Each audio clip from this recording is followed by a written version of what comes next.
Hello दोस्तों, आपके अपने चैनल एसजी नॉवल वर्ल्ड में आप सबका स्वागत है। ऐसे ही रोचक स्टोरी के लिए चैनल को सब्सक्राइब जरूर कर लीजिए। आइए अब एपिसोड कंटिन्यू करते हैं। एपिसोड 26, खुशबू और ओंकार की ऑनरेबल मोमेंट। अब तक खुशबू भी इन सब चीजों से बहुत ही ज्यादा घबरा गई थी। वो अपने रूम में इधर से उधर टहल रही थी क्योंकि उसे नींद बिल्कुल भी नहीं आ रही थी।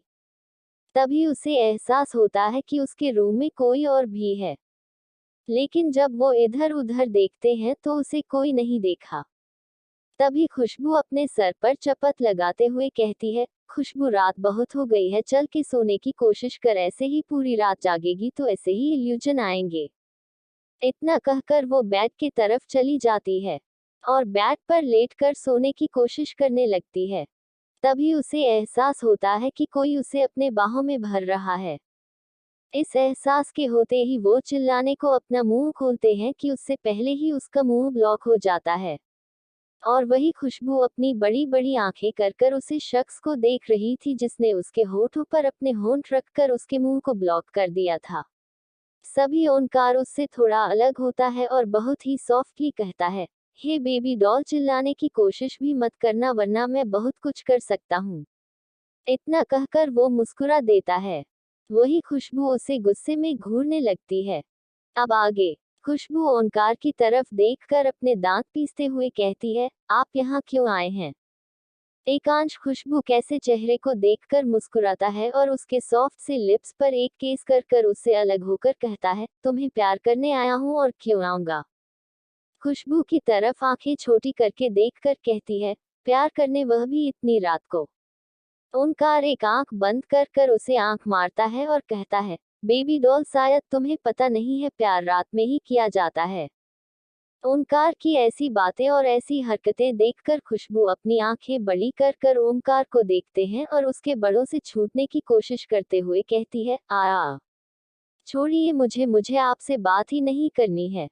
लेकिन ओंकार खुशबू को और टाइटली पढ़ते हुए कहता है, और अगर ना छोड़ू तो। खुशबू को ओंकार की हरकतों पर गुस्सा आ रहा था, इसलिए वो नीचे झुककर ओंकार के हाथों पर अपना दांत कर देती है। खुशबू कैसे करने पर ओंकार झट से उसे छोड़ देता है और अपने हाथ को देखकर खुशबू के तरफ देखकर कहता है, जंगली बिल्ली कहानी की पहले तो केवल नोचती थी, अब काटने भी लगी है। खुशबू से दूर होकर उसे अपनी इंडेक्स फिंगर दिखाते हुए कहती है, हाँ तो तुम ऐसी हरकतें करोगी तो मैं यही ना करूंगी। फिर अपने बाल आधा से पीछे झटक कर कहती है, आइंदा से मेरे करीब मेरे मर्जी के खिलाफ आए ना तो इससे भी बुरा हाल करोगी तुम्हारा, इसलिए अब अपने आप को काबू में रखना। ओमकार उसकी ऐसी बातें सुनकर अपनी आंखें छोटी कर कर उसे करने लगता है और एक झटके में उसके पास जाता है और उसे फिर से अपने बाहों में लेकर उसे बेड पर पटक देता है और बिना एक पल की देरी किए हुए ही उसके ऊपर आ जाता है। ओमकार ने ये सारी चीज इतनी स्पीड में की थी कि खुशबू को समझने का मौका ही नहीं मिला। ओमकार के उसके ऊपर आ जाने के बाद खुशबू उसने अपनी बड़ी बड़ी आंखें कर कर देखने लगी। वो कुछ कहती उससे पहले ही ओमकार ने उसको होठों को सील कर लिया। ओमकार खुशबू को किस कर रहा था, वह कैसे, कब सॉफ्ट, कैसे पैशनेट केस में बदल गई पता ही नहीं चला। पहले तो खुशबू ने ओमकार को रजिस्ट करने की कोशिश की पर धीरे धीरे वो भी उसका साथ देने लगी और उसके हाथ कब ओमकार के सीने से होते हुए उसके बालों में चलने लगे उसे भी नहीं पता चला। ओमकार का भी हाथ आप खुशबू के टॉप के अंदर चला गया और वो उसके पेट को मसलने लगा। धीरे धीरे ओमकार का हाथ उसके पेट से ऊपर जाने लगा, लेकिन खुशबू उसमें इतनी खोई हुई थी कि उसे पता ही नहीं चला। और तभी ओमकार ने खुशबू के चेस्ट की उभार को जोर से मसाला जिससे खुशबू होश में आई और ओमकार को खुद से अलग करने की फिर से नाकाम कोशिश करने लगी। कुछ देर बाद जब ओमकार को एहसास हुआ कि खुशबू अब सांस नहीं ले पा रही है, तब जाकर बिना मन के ओमकार ने खुशबू को छोड़ा और उसके गले और कॉलर बोन को किस करने लगा। उसके ऐसे कैसे करने पर खुशबू फिर से बहकने लगी थी। धीरे धीरे ओमकार की हरकतें बढ़ते जा रही थी। खुशबू भी उसके आगोश में खोते जा रही थी। कि तभी ओमकार का फोन रिंग करने लगा, लेकिन ओमकार ने उसे फोन रिंग को इग्नोर किया, लेकिन फिर से उसका फोन रिंग करने लगा, जिससे इरिटेट होकर ओमकार ने खुशबू को छोड़ा और फोन को अपने पॉकेट से निकला। जब उसने फोन पर शो हो रहे नाम को देखा तो उसकी आंखें बड़ी हो गई। उसने खुद से ही कहा, अभय भाई अभी क्यों फोन कर रहे हैं, सब ठीक तो है ना। फिर बिना देरी करते हुए उसने फोन उठा लिया। ओमकार कुछ कहता उससे पहले ही अभय ने कुछ ऐसा कहा जिससे ओमकार की आंखें बड़ी हो गई और उसका मुंह खुला का खुला रह गया। फिर उसने खुद को नॉर्मल करते हुए सिर्फ एक शब्द कहा, मैं आ रहा हूं, आप चिंता मत कीजिए। एपिसोड 27, एक और सीक्रेट क्वीन का आशिक। अभय इस वक्त एकांश के घर पर था और एक पिलर के पीछे छिपकर फायरिंग कर रहा था और सबको प्रोटेक्ट करते हुए उन्हें घर से निकालकर से जगह पहुंचाने की कोशिश कर रहा था। तभी वहां पर एकांश और ओमकार दोनों ही आ जाते हैं और अपने घर के सामने इतने सारे काले कपड़े में लोगों को देखकर समझ जाते हैं कि उनके किसी दुश्मन को ये बात पता चल गई है कि एकांश अभी वहां पर नहीं है। एकांश और ओमकार दोनों ही अपने गाड़ी से निकलते हैं और दोनों हाथ से गन चलाने लगते हैं। उधर घर के अंदर से अभय भी उन सभी को रोकने की कोशिश कर रहा था। उसने भी दोनों हाथ से गन चलाते हुए ना जाने कितने ही लोगों को मार गिराया था। एकांश उन सब की तरफ देखकर थोड़ा सा मुस्कुराता है और खुद से ही कहता है, मैं थोड़ा दिन शांत क्या बैठ गया, इन लोगों ने तो मेरे सर पर ही तांडव करने की सोच ली। फिर 4-5 आदमी को मारकर अपने गन को बड़े ही स्टाइल में घूमता है और मुस्कुराते हुए कहता है, वैसे इन लोगों के लिए तो अभय ही काफी था, पर पता नहीं इसने मुझे यहाँ क्यों बुला लिया। कितने आराम से मैं स्वीट हार्ट के साथ रोमांस कर रहा था, पर नहीं, इसको कहाँ कुछ समझ में आने वाला है। खुद तो सिंगल है और मुझे भी सिंगल की तरह ही ट्वीट करता है। तभी एकांश की नजर ओमकार के तरफ जाती है, वह भी लोगों को मार रहा था। ओमकार को देखकर एकांश की आंखें छोटी हो गई, क्योंकि ओमकार के शर्ट पर खुशबू की लिपस्टिक का निशान आ गया था, जिसे साफ पता चल रहा था कि ओमकार अभी कहाँ था और क्या कर रहा था। और उसके चेहरे पर भी एकांश वाला ही फ्रस्ट्रेशन था। वो भी बड़े ही बेरहमी से सभी को मार रहा था। कुछ देर में उन लोगों ने सभी को मार गिराया, सिवाय 2 लोगों के। उन लोगों ने उसे 2 लोगों को जिंदा पकड़ा था ताकि उनसे कुछ इन्फॉर्मेशन निकल जा सके। एकांश ने कुछ अपने आदमियों को उन दोनों आदमियों को ले जाने के लिए कह दिया था। फिर वो घर के अंदर जैसे ही जाने लगा, ओमकार उसके सामने आ गया और थोड़ी गंभीर स्वर में कहा, मुझे लगता है अभी आपको इन सब से मिलना नहीं चाहिए, ये सब अभी भी आपसे नाराज है। एकांश भी उसकी कही गई बातों को समझ रहा था, इसलिए वो बिना कुछ कहे वापस चला गया और ओमकार अंदर आया। उसने सबको शांत किया, क्योंकि सभी लोगों को फायरिंग से थोड़ा घबरा गए थे, सिवाय प्रेम के, क्योंकि प्रेम जानता था कि एकांश अंडरवर्ल्ड का किंग है और उसके कई सारे दुश्मन हैं जो एक मौका पाते ही उसके और उसके पूरे परिवार को खत्म करने के लिए अपने कदम आगे बढ़ते हैं। और धीरे धीरे सभी लोग अपने रूम में चले गए। ओमकार भी जाने लगा, पर खुद सोचकर उसके कम राशि के कमरे की तरफ बढ़ गए। राशि के कमरे में राशि और अभय एक दूसरे को गले लगाए खड़े थे। राशि ने अपना चेहरा पूरी तरह से अभय के सीने में छुपा रखा था और अभी उसके बैक को बहुत ही अच्छे से सहला रहा था और उसे शांत करने की कोशिश कर रहा था। ये पहली बार था जब एकांश के परिवार पर हमला हुआ था। जब प्रेम अंडरवर्ल्ड का डॉन था, तब प्रेम अपनी फैमिली को इन सब चीजों से बहुत ही अलग रखना था। ऐसा नहीं था कि एकांश इन्हें अलग नहीं रहता था। एकांश भी इन सब चीजों को अपनी फैमिली से अलग रहता था। इवन उनके फैमिली मेंबर्स को पता तक नहीं था कि प्रेम और एकांश अंडरवर्ल्ड से जुड़े हुए हैं। पर रहते हैं ना कि हर लंका में एक विभीषण जरूर होता है। ऐसे ही कुछ एकांश के घर का भी हाल था। उसी के एक आदमी ने अंडरवर्ल्ड के कुछ आदमियों को ये बता दिया था कि एकांश के घर में कुछ भी सही नहीं है, जिस कारण वो अपने में ही उलझा हुआ है। इसी चीज का फायदा उठाकर जो उसके दुश्मन थे, उन्होंने उसके परिवार पर हमला कर दिया। अभय और राशि दोनों ही एक दूसरे में खोए हुए थे। तभी ओंकार झटके से दरवाजा खुलता है और उसकी आंखें फटी की फटी रह जाती है। वो अपनी आंखें दिखाते हुए अभय के पास आता है और कहता है, अभय भाई, आप मेरी बहन के साथ क्या कर रहे हैं? क्या एकांश भाई को इस सब के बारे में पता है?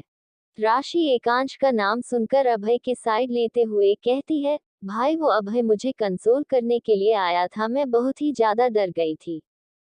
फिर थोड़ी देर रुककर अपनी बात को कंटिन्यू करते हुए कहती है, वैसे भाई ये सब कौन थे और इन लोगों ने हम पर हमला क्यों किया? राशि की बात सुनकर ओमकार शांत हो जाता है और कुछ सोचने लगता है। ओमकार को जवाब न देते देखकर राशि उसकी बाजू को हिलाते हुए कहती है, भाई आप किस सोच में खो गए? इन लोगों ने हम पर हमला क्यों किया? इन लोगों की हम सबसे क्या दुश्मनी है? ओमकार राशि के सर पर हाथ रखकर उसे सहलाते हुए कहता है, तुम आराम करो, तुम्हें इन सब चीजों को सोने की बारे में जरूरत नहीं है। और रही बात हमला करने की, तो शायद उन लोगों को कोई गलतफहमी हो गई होगी। इस घर में जो पहले रहता था उसने कुछ किया होगा जिस कारण उन लोगों ने हम पर हमला कर दिया, उस शख्स को समझकर। तभी राशि चाकते हुए कहती है, पर भाई ये तो हमारा ही घर है ना, और जहां तक हम जानते हैं जहां पर कोई नहीं रहता था। राशि के इन सारी बातों से ओमकार को समझ ही नहीं आ रहा था कि वो राशि को किस तरह बहलाए। तभी अब हम राशि को अपने तरफ मोड़ कर कहता है, तुम इतनी इन्वेस्टिगेशन क्यों कर रही हो? ऐसा लग रहा है जैसे तुम पुलिस हो और हम गुनहगार। अभय की इस बात पर राशि अपने दोनों हाथ हिलाकर कहती है, नहीं नहीं अभय जी, आप ये कैसी बातें कर रहे हैं? ना तो मैं पुलिस हूँ और नहीं आप फोन गुनहगार। मैं तो बस जानना चाहती थी कि आखिर उन सब ने ऐसे अचानक हमला क्यों किया। अभय उसकी बात सुनकर थोड़ा मुस्कुराता है और राशि के गाल पर हाथ रखकर बहुत ही सॉफ्ट टोन में कहता है, आप इतना घबरा क्यों रही है? राशि कुछ नहीं हो रहा है, मैं तो बस मजाक कर रहा था, अब जाकर आप सो जाए। रात बहुत हो गई है और कल आपको कॉलेज भी तो जाना है। कल आपका असाइनमेंट सबमिट करने का लास्ट डे है। राशि अभय की बात सुनकर मुस्कुरा देती है और ओमकार को गुड नाइट विश करती है, फिर अभय को भी गुड नाइट तो विश करती है। अभय और ओमकार भी राशि को गुड नाइट कहकर रूम से निकल जाते हैं। रूम से निकलने के बाद ओमकार अभय को अपनी तीखी नजरों से घूर रहा था। अभय भी ओमकार की नजर की तपिश को महसूस कर रहा था, पर वो इसे इग्नोर करने की कोशिश कर रहा था और ओमकार इसे बखूबी समझ भी रहा था। मैं गेट से बाहर निकालने के बाद ओमकार बहुत ही एरोगेंट टोन में अभय से कहता है, मुझे आपसे कुछ बात करनी है, क्या हम कुछ दूर आगे चलकर बात कर सकते हैं? वो क्या है ना, मैं नहीं चाहता कि हमारे बीच में कोई भी आए, कोई भी। ये लास्ट वाली लाइन ओमकार ने बहुत ही खींच के कही थी। ओमकार की ऐसी टोन सुनकर अभय अपने मन में ही कहता है, लगता है साले को मुझ पर शक हो गया है। फिर ऊपर देखकर कहता है, मैं मानना कि एक न एक दिन मुझे मेरे दोनों सालों को सच बात नहीं पड़ता और उन्हें सच पता भी चल जाता, पर इतनी भी जल्दी क्या थी? अभी तो मैं इनको समझाने के लिए तैयार भी नहीं हूँ। फिर ओंकार की तरफ देखा है जो कि कर में बैठ चुका था और फिर खुद से ही कहता है, ये छोटा वाला साल तो शांत था, पर आज इस पर भी लगता है बड़े वाले का भूत चढ़ा हुआ है। कैसे समझाऊं इसे मैं? इतना कहकर अभय ना में सर हिलता है और कार के पैसेंजर सीट पर बैठ जाता है। अभय के बैठते ही ओमकार गाड़ी को स्टार्ट करता है और कहीं ले जाता है। इस बीच अभय पूरी प्लानिंग कर रहा था कि वो ओमकार को कैसे समझाएं। इसी तरह रात भी जाती है और सबकी जिंदगी में एक नई सवेरा आता है। ये सुबह सबकी जिंदगी में एक अलग ही दुनिया को लेकर आने वाला था। सबकी जिंदगी इधर से उधर होने वाली थी। वहीं दूसरी तरफ अभिनव का रूम। सूरज की कुछ किरण अभिनव के रूम में उसके बेड पर लेटी अश्वी के चेहरे पर आ रही थी, जिससे अश्वी थोड़ा कसमस आई। अभिनव की नींद बहुत ही कच्ची रहती थी। वो हमेशा से ही ऐसे ही सोता था, जिस कारण अश्वी के थोड़ा सा हिलने पर ही अभिनव का नींद खुल गया। जैसे ही अभिनव ने अपनी आंखें खोली और अपने हाथ से अपने चेहरे को छूने की कोशिश की, उसे एहसास हुआ कि उसके हाथ को किसी ने पकड़ रखा है। और उसकी आंख खोलते ही उसके आंखों के सामने बहुत सारे मकड़ी के जेल जैसे दिखने लगे। तभी उसे एहसास हुआ कि अश्वी ने उसका हाथ पकड़ रखा है और उसके पूरे बाल उसके चेहरे पर बिखरे हुए हैं। ये एहसास होते हैं अभिनव के चेहरे पर एक स्माइल आ गई। अभिनव ने अपने दूसरे हाथ से अपने चेहरे के ऊपर बिखरे सारे बाल को हटाया और नीचे झुककर अश्वी के चेहरे को देखने लगा। अश्वी इस वक्त बहुत ही ज्यादा खूबसूरत लग रही थी। वह किसी छोटे बच्चों की तरह मासूम और किसी खरगोश की तरह गोरी लग रही थी। एक साइड सोने की वजह से उसके गाल पर लाल निशान आ गए थे जिससे वो और भी ज्यादा क्यूट लग रही थी। अभिनव तो बस अश्वी को एक तक देखे जा रहा था। तभी आठवीं फिर से मुंह बनाकर अपना चेहरे को अभिनव के सीने में छुपाने लगी क्योंकि उसके चेहरे पर धूप पड़ रही थी। ऐसा करने पर अभिनव के चेहरे की स्माइल और गहरी हो गई और उसने आशिक को और अच्छे से अपने बाहों में समेट लिया और उसके फोरहेड पर किस कर कर उसके गाल पर भी किस किया। वहीं दूसरी तरफ एकांश, ओमकार, अभिनव तीनों ही एक खंडहर जैसे दिखने वाले जगह पर थे। वह देखने में तो बाहर से खंडहर जैसा था पर अंदर से किसी महल से काम नहीं था।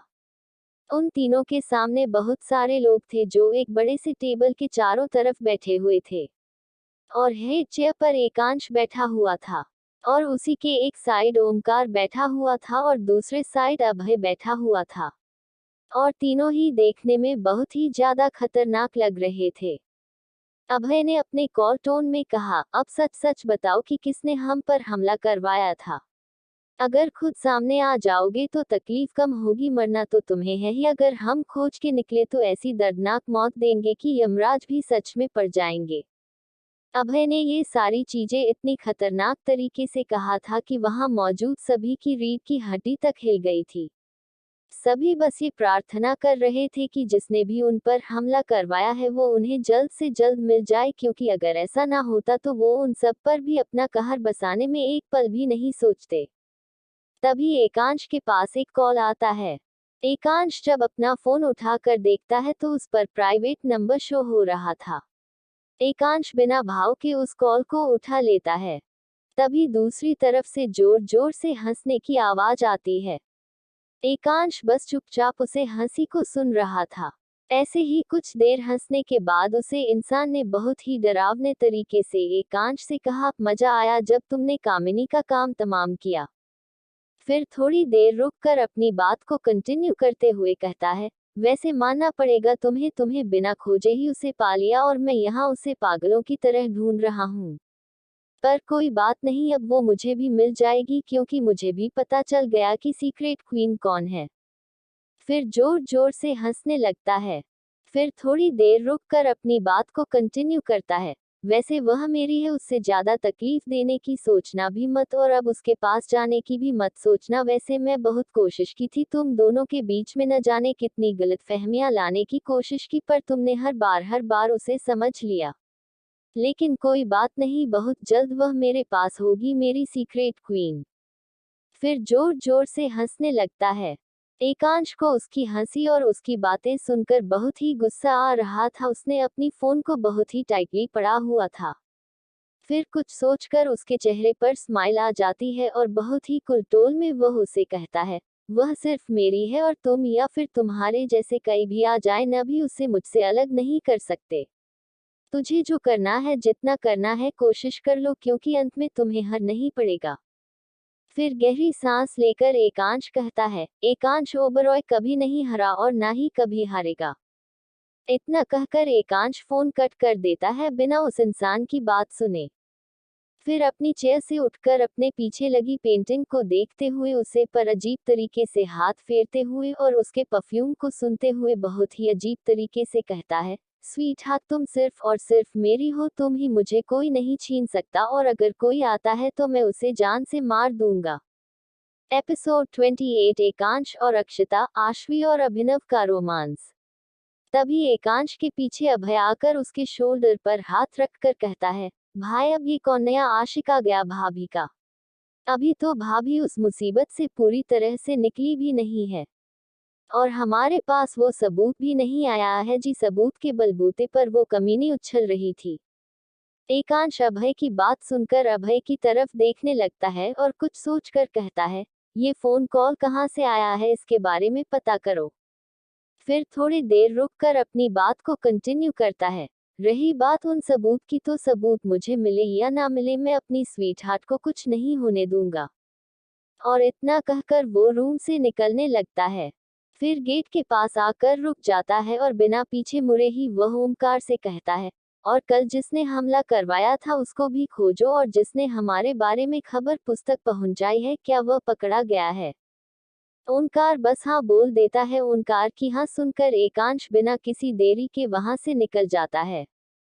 उसके वहां से जाते ही एक शख्स ओमकार और अभय के पास आता है और अपने हाथ जोड़ते हुए कहता है, मुझे माफ कर दीजिए, मैं ये सब कुछ जानबूझकर नहीं किया था। उन लोगों ने मेरी फैमिली को टारगेट किया है, जिस कारण मुझे उन्हें सब कुछ बताना पड़ा।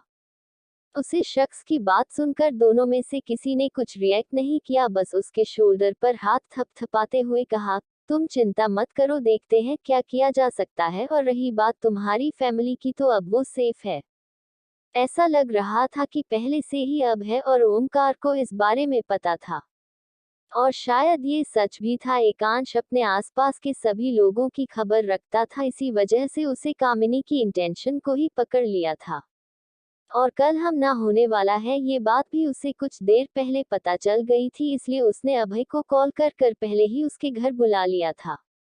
पर वह आदमी इतनी थे कि अभय से समझ नहीं पाए, इसलिए अभय ने बाद में एकांश और ओमकार को कॉल कर अपनी हेल्प के लिए बुला लिया था। ओमकार और अभय जब उसे रूम से बाहर निकले, तब ओमकार अभय के शोल्डर पर हाथ रखते हुए कहा, आपको अपना वादा तो याद है ना, जो आपने कल रात किया था? अभय ने ओमकार को अपनी तिरछी नजरों से देखा और हमें अपनी गर्दन हिला दे और कहा, तुझे भी अपना वादा याद है ना? ऐसा ना हो कि मैं अपना वादा निभाना दूं और तू अपने वादे से पीछे हट जाए। ओमकार अभय की बात सुनकर अपनी आंखें छोटी कर अभय को अपनी इंडेक्स फिंगर दिखाते हुए कहता है, ओमकार ओबरॉय कभी भी अपने वादे से पीछे नहीं हटता है। अभय उसकी फिंगर को अपनी एक फिंगर से फंसाकर उसे नीचे करता है और बहुत ही एरोगेंट तरीके से कहता है, तो क्या मुझे कोई कच्चा खिलाड़ी समझा है? मैं भी अपने वादे से कभी पीछे नहीं हटता हूँ, और अगर कोई हटा है तो उसे सही रास्ते पर भी ले आता हूँ। और तभी वो दोनों कल रात की बात सोचने लगते हैं। फ्लैशबैक। कल रात जब ओमकार और अभय एक साथ उनके घर से निकले थे, तब वो दोनों ही एक घने जंगल के सामने आकर खड़े हो गए थे। उनके आसपास केवल अंधेरा ही था, और जिस जगह पर वह थे वहां पर कोई भी गाड़ी आज नहीं रही थी। ओमकार और अभय दोनों ही गाड़ी से लगकर खड़े थे। ओमकार ने अपने हाथ बंधे हुए थे और अभय ने अपने दोनों हाथ को अपने पेंट की जेब में डाला हुआ था, और दोनों ही एक दूसरे को अपने गुस्से भरी निगाहों से देख रहे थे। वहां पर हद से ज्यादा शांति थी, जिसे जंगल के कीड़े मकोड़े भंग कर रहे थे और उनकी कुछ भी बनाने की आवाज आ रही थी। तभी ओमकार अभय के सामने आकर अपनी एरोगेंट टोन में कहता है, आप राशि के इतने करीब क्या कर रहे थे? और राशि आपको खुद से अलग क्यों नहीं कर रही थी? अभय उसकी बातों का जवाब देते हुए कहता है, ये बात तुम अपनी बहन से जाकर क्यों नहीं पूछते? मुझे ही सारे सवाल जवाब क्यों पूछ रहे हो? अभय की बात सुनकर ओमकार को थोड़ा गुस्सा आ जाता है और वो अपने गाड़ी के बोनट पर एक मुक्का मारकर अपने दांत पीसते हुए कहता है, मैं जो आपसे पूछ रहा हूँ उसे बताए, क्या आप और राशि एक दूसरे को पसंद करते हैं? अभय उसकी बात पर बस हाँ कह देता है। अभय की हाँ सुनकर उसकी कॉलर पड़ते हुए कहता है, अगर भाई को पता चला इस बारे में तो आप जानते हैं क्या हो सकता है। अभय है उसे अपनी कॉलर को छोड़ो आते हुए बहुत ही घमंड भारी स्माइल करता है और कहता है, मैं एकांश का बचपन का दोस्त हूँ, किसी न किसी तरह उसे मना ही लूंगा। तू बता, तू खुशबू के पेरेंट्स को कैसे मनाएगा? अभय की बात सुनकर ओंकार अपनी नजरें इधर उधर करने लगता है और कहता है, वो सब मुझ पर छोड़ दीजिए, मैं उसे मना ही लूंगा। तभी अभय उसे रोकते हुए कहता है, एक काम करते हैं, तुम मुझे राशि के साथ रहने दो और मैं तुम्हारी और खुशबू की बॉन्डिंग को मजबूत करने की कोशिश करूंगा और उसके पेरेंट्स को भी मानने की कोशिश करूंगा। लेकिन तुम्हें मेरी और राशि के बारे में एकांश से भी बात करनी होगी और उसे मनाना भी होगा। ओमकार इसकी बातों में आ जाता है और अभय से हाथ मिलाते हुए कहते हैं, दिल डन, आप मुझे खुशबू के पेरेंट्स की हाथ दिलवाएंगे और मैं एकांश भाई की हाथ दिलवाऊंगा आपको। उसके बाद पर ओमकार मुस्कुरा देता है और फिर दोनों ही अपने अपने घर आ जाते हैं। Flashback and. वो दोनों इन सारी बातों को याद करते हुए होले से मुस्कुरा देता है। फिर दोनों ही अपनी अपनी कार में बैठकर वहां से चले जाते हैं। एपिसोड 29 वहीं लंदन में। एक आदमी जिसके सामने अक्षता की हर साइज की तस्वीर लगी हुई थी, उस रूम में हर एक दीवार पर अक्षता की बड़ी छोटी तस्वीर लगी हुई थी। उसी के बीचों बीच वहां पर एक लड़की की भी तस्वीर थी, जो कि एक कैनवस था और उसे पेंटिंग के नीचे सीक्रेट क्वीन का सिग्नेचर था। मतलब साफ था कि वो पेंटिंग अक्षता ने बनाई थी। वो लड़का देखने में बहुत ही ज्यादा हैंडसम लग रहा था, लेकिन उसका और बहुत ही डार्क था, जिससे उसमें से नेगेटिव वाइब्स आ रही थी।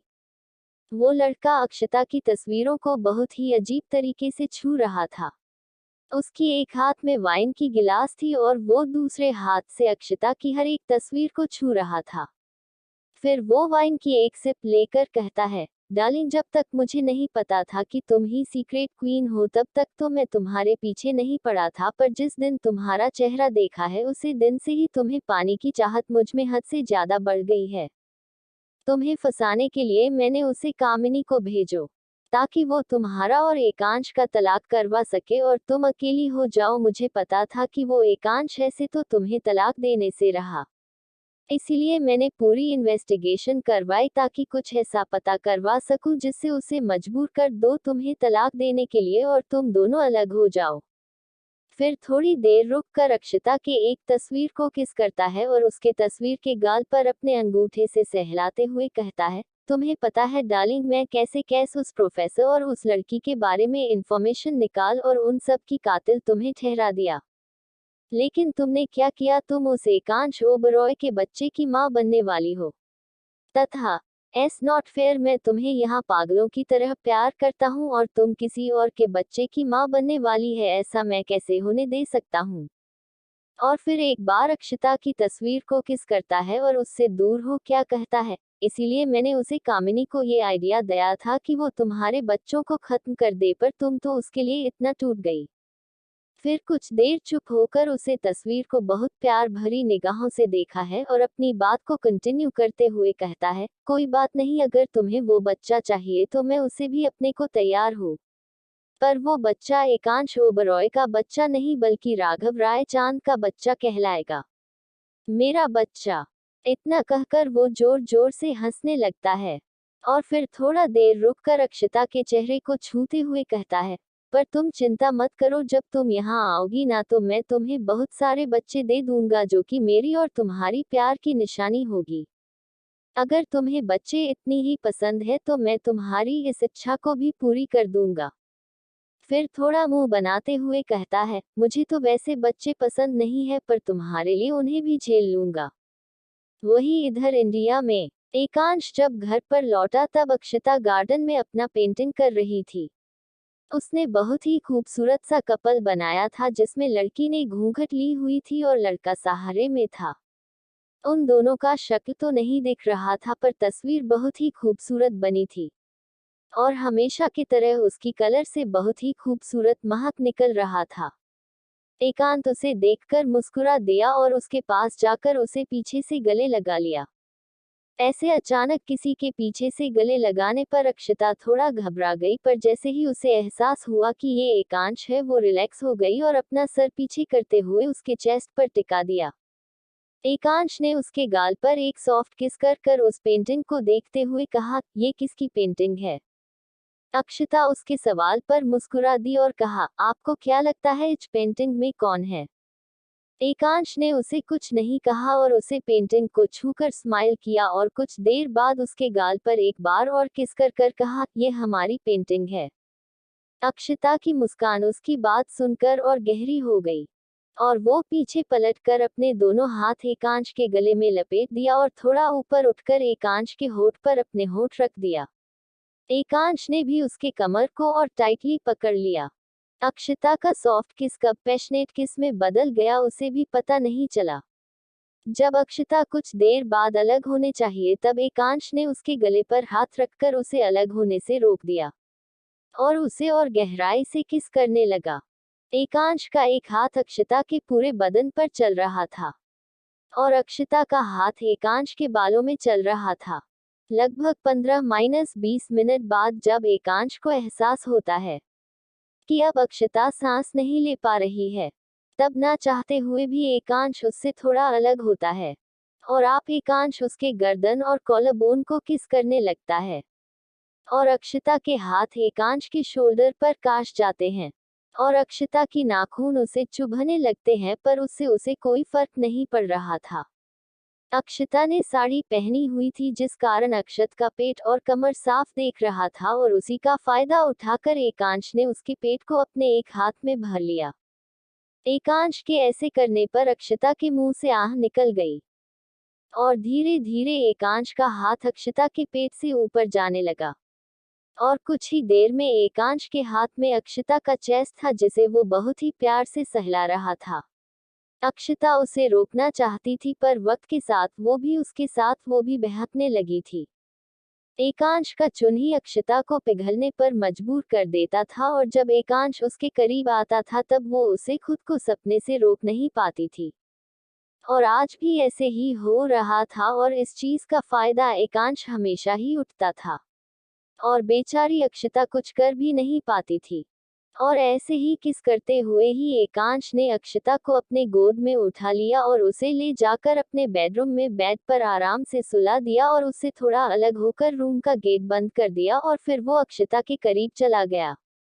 एकांश अक्षता को एक बार और का लेना चाहता था। जब से उसके पास वह कॉल आया था तब से उसका मन बेचैन था, जिसे वह अक्षता के पास आकर शांत कर रहा था। और इसी तरह एकांश और अक्षता ने एक बार फिर अपनी सारी हदें पार कर दी थी और एक दूसरे को सौंपकर एक दूसरे में ही खो गए थे। वहीं दूसरी तरफ अभिनव और अश्वी के रूम में अश्वी ने जब अपनी आंखें खोली तो उसे अपने शरीर पर कुछ भारीपन महसूस हुआ। जब उसने अपनी नजर इधर उधर घुमाई तब उसे अभिनव देखा और उसे एहसास हुआ कि वो अभी अभिनव के बाहों में है और अभिनव ने उसे बहुत टाइटली पकड़ रखा है। पहले तो अश्वी अभिनव को देखकर थोड़ा मुस्कुराई, पर जैसे ही उसे कल रात की बातें याद आई उसकी आंखें डर से फैल गई और वो अभिनव के बाहों से छूटने की कोशिश करने लगी। जैसे ही उसने अभिनव का हाथ अपने कमर से हटाने की कोशिश की, अभिनव की नींद खुल गई और उसने अश्वी को और टाइटली पकड़ लिया। अरे झट से उसका ऊपर जाकर उसके दोनों हाथ को अपने एक हाथ से उसके सर के ऊपर करते हुए उसके चेहरे के बिल्कुल करीब आ गया और अपनी गर्म सांसें उसके चेहरे पर छोड़ते हुए बहुत ही सेडिक्टिव वॉइस में कहा, क्या हुआ जान, तुम मुझे छूटने की कोशिश क्यों कर रही हो? मुझसे दूर जाने के बारे में सोचना भी मत, मैं तुम्हें कभी भी खुद से दूर नहीं जाने दूंगा और अगर तुम मुझसे दूर जाने के बारे में सोचोगी भी तो मैं तुम्हें पिंजरे में कैद कर दूंगा, पर खुद से दूर नहीं जाने दूंगा। फिर उसके होठों पर लाइट किस कर कर कहता है, अगर अपनी आजादी चाहती हो, अगर किसी पिंजरे में कैद नहीं होना चाहती है तो मुझसे दूर जाने के बारे में मत सोचना और किसी और लड़की के करीब या फिर उसे देखने के बारे में भी मत सोचना। गाना, मुझे तुम्हें कैद करने में जरा सा भी वक्त नहीं लगेगा। इतना कहकर वह एक बार फिर उसके होठों पर किस करने लगता है। उसके भी केस सॉफ्ट किस कब पैशनेट केस में बदल गई उसे भी नहीं पता चला। पहले तो अश्वी ने उसे रजिस्ट करने की कोशिश की, पर धीरे धीरे वो भी उसके केस में उसका साथ देने लगी। अभिनव के हाथ अश्वी के हाथ छोड़कर कर कब उसके पूरे बॉडी पर चलने लगे उसे भी नहीं पता चला और अश्वी के हाथ अभिनव के गले बंद अगेन और एक हाथ उसके बाल में चलने लगे। अश्वी का साथ पाकर अभिनव और एक्साइटेड हो गया और अब उसके हाथ अश्वी के चेस्ट पर जाकर उसके उभर को मसलने लगे, जिससे अश्वी के गले में उसकी आवाज दब के रह गई। एपिसोड 30 मेन इंडिया ए रहा हूँ। कुछ देर बाद अभिनव अपने बेड पर उल्टा लेटा हुआ था। उसने अपने ऊपर की बॉडी पर कुछ नहीं पहना था, जिससे उसकी मस्कुलर पिट विजिबल हो रही थी। उसके पीठ पर रख नाखूनों के निशान थे, जो कि कुछ देर पहले क्या हुआ है इस बात का गवाही दे रहे थे। वही अश्वी बाथरूम में थी। उसे अपने बॉडी पर बहुत ही ज्यादा दर्द महसूस हो रहा था। वो थक भी बहुत ज्यादा गई थी, इसीलिए वो व्हाट्सएप में गर्म पानी कर कर उसी में सो गई थी। उसे व्हाट्सएप का गर्म पानी बहुत ही आराम दे रहा था, जिससे उसे एहसास ही नहीं हुआ कि कब उसकी आंख लग गई। कुछ देर बाद जब वो बाथरूम से बाहर आए तब उसने अभिनव को सोया हुआ देखा। उसने मुंह बनाते हुए भी कहा, देखो तो कैसे सो रहे हैं, मुझे इतना परेशान कर कर। फिर उसे अभिनव की कही गई बातें याद आ गई, जिसे याद कर कर उसे फिर से एक घबराहट होने लगी। उसने अपने थूक को निकलते हुए कहा, इनका ऑब्सेशन तो बहुत ही ज्यादा है, कहीं ऐसा ना हो कि मैं उनकी कैद में रह जाऊं। फिर कुछ सोचने लगी। उसके सोचते ही उसके दिमाग में कुछ ऐसा आया जिससे वो घबरा कर अपने दोनों हाथ हिलाते हुए घबराई हुई आवाज में कहा, नहीं, बिल्कुल नहीं, ऐसा मैं कभी नहीं होने दूंगी। मेरी बहुत सपने हैं, मैं उन सपनों को ऐसे दिखाने नहीं दे सकती। मैं मानती हूँ कि मैं अभिनव जी को पसंद करती हूँ, पर इसका मतलब यह नहीं कि मैं अपनी जिंदगी की कुछ चीज उन्हें दे दूँ। फिर थोड़ी देर रुक कर विंडो की तरफ जाती है और आसमान की तरफ देखकर कहती है, मैं अभिनव जी से इतना प्यार करती हूँ कि मैं उन्हें अपना सब कुछ सौंप सकती हूँ। सौंप सकती क्या है? अपना सब कुछ सौंप दिया है, पर मैं अपनी आजादी नहीं दे सकती। मैं आजाद पंछी हूँ, कैद नहीं हो सकती। कभी अभिनव उसके पीछे आकर खड़ा हो जाता है और उसे अपने बाहों में लेते हुए उसके कंधे पर अपना चिन्ह रखकर उसके गर्दन पर अपने ग्राम सांस छोड़ते हुए कहता है, मेरी जान, तुम्हारे चाहने से और न जाने से कुछ नहीं होता। फिर उसकी गर्दन पर किस करता है और किस करते हुए ही कहता है, अपनी आजादी के बारे में तुम्हें तब सोचना चाहिए था जब तुम मेरे पास आती थी। जब उस वक्त नहीं सोचा तो अब सोने का कोई मतलब नहीं है। अब तुम सिर्फ और सिर्फ मेरी हो। और अगर कोई या फिर तुम खुद मुझसे अलग होने की कोशिश करोगी तो मैं नहीं जानता कि मैं क्या कर गुजरूंगा, और जो भी करूंगा शायद तुम्हें पसंद ना आए। इतना कहकर वो अश्वी को छोड़ देता है और वॉशरूम में चला जाता है। और वॉशरूम के दरवाजे के पास पहुंचकर बिना पीछे मुड़े ही उसे कहता है, रेडी हो जाओ, तुम्हें घर नहीं जाना क्या? मैं तुम्हें कुछ देर में तुम्हारे घर छोड़ दूंगा। फिर तिरछा मुस्कुरा कर कहता है, आखिर मेरे ससुराल वालों का भी तुम पर हक है, उनका हक मैं कभी उनसे नहीं छीन लूंगा। इतना कहकर वो वॉशरूम के अंदर चला जाता है। वही उसकी बात सुनकर अश्वी अपनी आंखें बड़ी कर कर और अपना मुंह खोलकर उसकी बातें सुन रही थी। उसे समझ ही नहीं आ रहा था कि ये इंसान है क्या चीज। उसने अपने हाथ की मुट्ठी बनाकर गुस्से में कहा, जी अपने आप को समझता क्या है? मेरे घर वालों पर मुझ पर सबसे ज्यादा हक है और इस हक को ये चाह कर भी नहीं सकता। इतना कहकर वो भी रेडी होने लगती है। वहीं दूसरी तरफ एकांश और अक्षता अभी भी सोए हुए थे। एकांश ने बहुत टाइटली अक्षता को पकड़ा हुआ था। उन दोनों के ऊपर सिर्फ एक येलो चादर था। उस चादर के अलावा उनके शरीर पर कुछ नहीं था। तभी अक्षता को कुछ अजीब सी फीलिंग होती है। वो अपने मुंह पर अपना हाथ रख लेती है और एकांश की गिरफ्त से छूटने की कोशिश करने लगती है। एकांश अक्षता की हैरान पर उठ जाता है। जब वो देखा है कि अक्षता कुछ अनकंफर्टेबल लग रही है, तब वो बिना कुछ कहे ही उसे छोड़ देता है। एकांश के छोड़ते ही अक्षता बिना देरी किए वॉशरूम की तरफ भाग जाती है।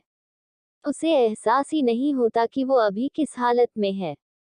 वही एकांश की नजर जब अक्षता पर ऐसे पड़ती है तो वो भी उसके पीछे पीछे उठकर वॉशरूम में चला जाता है। जब एकांश वॉशरूम में आता है तो देखा है कि अक्षता उल्टियां कर रही थी। उसने अपने दोनों हाथों से अपना पेट पकड़ रखा था, जैसे उसके पेट में बहुत ही ज्यादा दर्द हो रहा हो।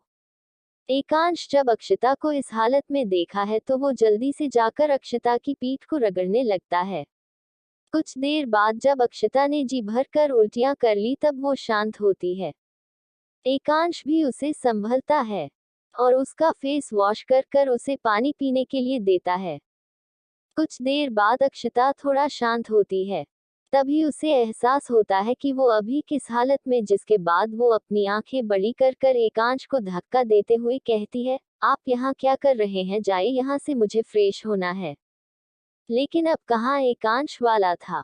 एकांश अक्षता के चेहरे को अपने हाथों में भरकर उसके फोरहेड को कैसे करता है और बहुत ही प्यार से कहता है, चलो साथ में सवार लेते हैं। उसकी बात पर अक्षता अपनी गर्दन में हिलती है और कहती है, बिल्कुल भी नहीं, आप जाइए यहाँ से, मैं कुछ देर में सावर लेकर आता हूँ।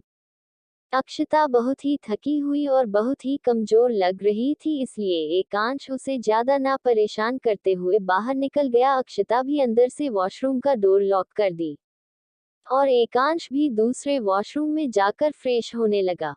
कुछ देर बाद एकांश और अक्षता दोनों ही रेडी होकर डाइनिंग टेबल आए। तभी अक्षता को कुछ याद आया और वो अपने हाथ को अपने चेस्ट पर फोल्ड करते हुए अपनी आंख छोटी कर कर एकांत को देखने लगी। एकांश अक्षता को खुद को ऐसे देखा प्रकार अपने मन में ही कहा, अब इसे क्या हो गया, मुझे ऐसे क्यों देख रही है। तभी अक्षता एकांश की तरफ अपनी इंडेक्स फिंगर पॉइंट करते हुए कहती है, आपने हमसे वादा किया था कि आप हमारे लिए डेली खाना बनाएंगे, पर आपने तो कुछ बनाया ही नहीं आज मेरे लिए। एकांश अक्षता की बात सुनकर अपनी आंखें छोटी कर लेता है और उसे अपनी गोद में बैठकर कहता है, हाँ, क्योंकि अब मैं तुम्हारे लिए खाना नहीं बनाने वाला। और अब तुम वही खाओगी जो तुम्हारे डाइटिशियन ने रिकमेंड किया है, तुम्हारे लिए इसके अलावा कुछ नहीं। अकाउंट्स की बात सुनकर अक्षता अपनी आंखें बड़ी कर लेती है और थोड़ी ऊंची आवाज में कहती है, बिल्कुल भी नहीं, मुझे पता है उसने मेरे लिए घास पूछी कहाँ होगा खाने के लिए, जो कि मुझे बिल्कुल नहीं पसंद है। इतना कहकर वो मुंह फुलाकर अपना चेहरा दूसरी ओर कर लेती है। एकांश से उसकी बात सुनकर अक्षता का चिन्ह पकड़कर उसके चेहरे को अपनी तरफ करता है और बहुत ही प्यार से कहता है, मैं तुम्हें ये सब करने को नहीं करता, पर हमारे बच्चे के लिए तुम्हें ये सब खाना होगा। एकांश की बात सुनकर अक्षता के आंखों में आंसू आ जाता है और वो एकांश के गले लग जाती है। एकांश भी उसे अपने गले से लगा लेता है और उसके चेहरे को अपने सीने में छुपा लेता है। अक्षता सूखने हुए ही एकांश से पूछता है, हमारे बच्चे को कुछ होगा तो नहीं ना, मैं हर वो चीज करूंगी जिससे हमारा बच्चा सुरक्षित रहे। एकांश उसकी बात सुनकर उसे अपने सीने से निकलता है और उसके फोरहेड पर किस कर कर उसके गालों पर है आंसुओं को अपने अंगूठी से पूछते हुए कहता है, तुम चिंता मत करो, कुछ नहीं होगा हमारे बच्चे को, ये हमारे प्यार की निशानी है, इसे मैं ऐसे कैसे कुछ होने दे सकता हूँ। अक्षता एकांश की बात सुनकर मुस्कुरा देती है और अक्षता की मुस्कुराहट को देखकर एकांश भी मुस्कुरा देता है। फिर एकांश अक्षता को अपने हाथों से सूप पिलाने लगता है। अक्षता भी बिना कुछ कहे सूप पीने लगते हैं। इस बीच दोनों ने ही एक दूसरे के आंखों में देखना नहीं छोड़ा था। दोनों ही एक दूसरे के आंखों में ही देख रहे थे। अक्षता का सूप खत्म होने के बाद एक अकाउंट से टिश्यू पेपर से अक्षता का मुंह साफ करता है। तभी वहां पर एकांश के और अक्षता के फैमिली मेंबर्स आ जाते हैं और साथ में खुशबू और अभय के भी फैमिली मेंबर्स थे। अक्षता उन सभी को देखकर खुश हो जाते हैं और एकांश की गोद से उठकर भागकर अभिनव के गले लग जाती है। अभिनव ने अश्वी को उसके घर छोड़ दिया था, उसके बाद ही सब ने प्लान बनाया था कि वो सब अक्षता से मिलने जाएंगे, क्योंकि उसके साथ हुए हादसे के बारे में सबको पता चल गया था। और तभी सबके जिद करने पर अभिनव और अभय ने और साथ में ओमकार ने सबको सारी सच्चाई लगभग बता दी थी, लेकिन अभी बहुत कुछ उन लोगों ने छुपा के रखा था। सभी को ये जान की खुशी हुई थी कि एकांश अक्षता को धोखा नहीं दे रहा है और वो जो भी कर रहा है उसे बचाने के लिए कर रहा है। जब अक्षता अभिनव के गली लगी तब उसे पीछे उसके मॉम डैड भी खरीद दिखे, जिसे देखकर वो और भी ज्यादा खुश हो गई और अभिनव से अलग होकर उनकी तरफ बढ़ गई और उन्हें भी गले लगा कर रोने लगी। सभी उसके भावनाओं को समझ रहे थे। सब ने मिलकर उसे शांत किया और उसे अंदर ले जाकर सोफे पर आराम से बैठा दिया। तभी अक्षता की नजर अश्वी पर गई। अश्वी को देखकर अक्षता के चेहरे पर मुस्कान और गहरी हो गई और वो उसके तरफ अपना हाथ बढ़ाकर बहुत ही प्यार भरे लहजे में कहा, अश्वी तुम कब इंडिया आई। अश्वी ने भी अक्षता का हाथ पकड़कर उसके गले लगाकर कहा, बस आज सुबह ही इंडिया आई हूँ और फिर आपके बारे में पता चला तो यहाँ आपसे मिलने आ गई। अश्वी ने जानबूझकर झूठ कहा था, क्योंकि अगर किसी को पता चला कि वो देर रात को ही इंडिया वापस आ गई थी तो सब उससे ये पूछते कि वो रात भर कहाँ थी, जिसका जवाब शायद अश्वी दे नहीं सकती थी। ही अश्वी की बात सुनकर अभिनव अपनी आंखें छोटी कर कर उसे देखने लगता है। उसे समझ में आ रहा था कि अश्वी सबसे झूठ क्यों कह रही है, लेकिन वो नहीं चाहता था कि अश्वी किसी से भी झूठ कहे।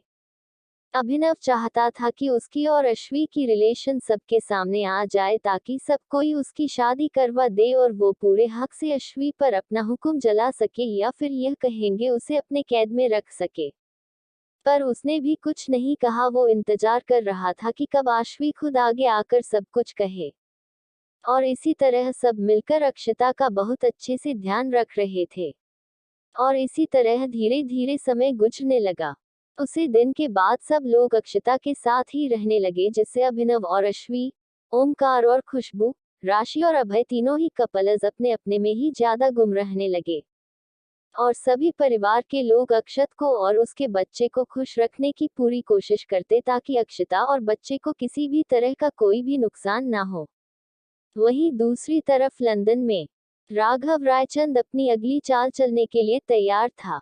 वो एक बड़े से रूम में, जिसमें अक्षता की ढेर सारी तस्वीर लगे हुए थे, उसी रूम में खड़ा होकर अक्षता के एक बड़ी सी तस्वीर के आगे उसके चेहरे को अपने हाथ से छूते हुए कहता है, मेरी जान तुम चिंता मत करो, मैं बहुत जल्द तुम्हें लेने आ रहा हूँ। फिर उसके होठों को अपने अंगूठे से सहलाते हुए कहता है, इन तस्वीरों में तुम्हारे होठों को न जाने मैंने कितनी ही बार किस किया है, पर अब इन तस्वीरों पर किस करने से मैं अब गया हूँ, अब मैं तुम्हारी रियल होठों पर किस करना चाहता हूँ।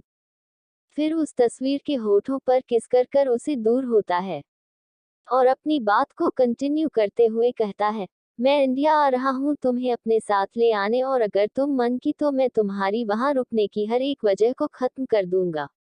फिर तो तुम मेरे साथ आओगी ना, क्योंकि उसके बाद मेरे अलावा तुम्हारा कोई नहीं बचेगा। इतना कहकर वो जोर जोर से हंसने लगता है। बाकी का नेक्स्ट एपिसोड नेक्स्ट पार्ट में कवर करेंगे। कहानी को लाइक शेयर कमेंट जरूर करें और प्लीज लाइक भी जरूर करें। Thank you.